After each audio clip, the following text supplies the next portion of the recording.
Wolfenstein 3D was released in 1992. It was made by id Software. It's considered the grandfather of the first-person shooter.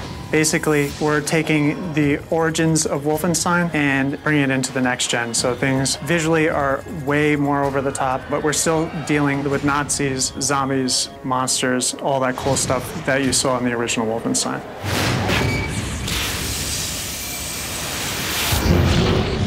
We've added something called the Veil, a bridge between the supernatural and the occult directly to our character. It's filled with all sorts of creatures that are floating around, and everything is all dark and wispy. You can only be there for a little while, but when you're there, you're very powerful. You move a little faster, your enemies are highlighted, you can walk through walls. You can slow down time and basically use that to get around some of the enemies. In the end, it still is about using your guns, big combat, big explosions, but we thought that this was a perfect way to really enhance the combat of the game.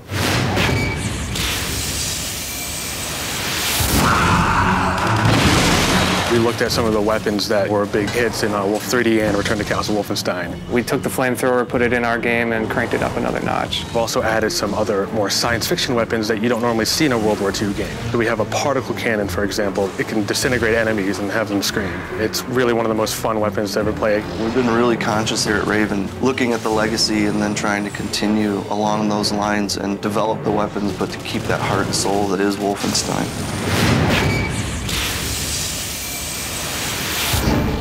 As the games have evolved, we've seen the character grow of BJ Blazkowicz. He's turned from this sort of faceless, nameless person into a soldier, and then in the latest game, he's become more of a soldier spy. He's still that all-American, every-man type character. He's exciting, he's heroic, he gets his fist dirty, and he kicks ass.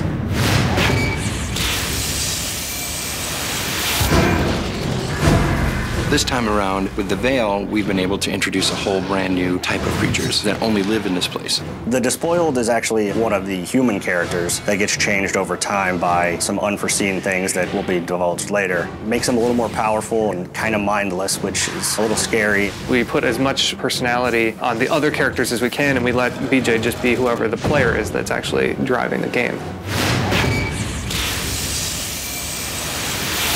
The franchise, I think, has a special place in a lot of people's hearts, and over the years that has consistently evolved. If you're an older fan coming in with memories of the previous games, you're going to really like the nostalgia, the feelings, the remembrance of characters, and that sort of thing.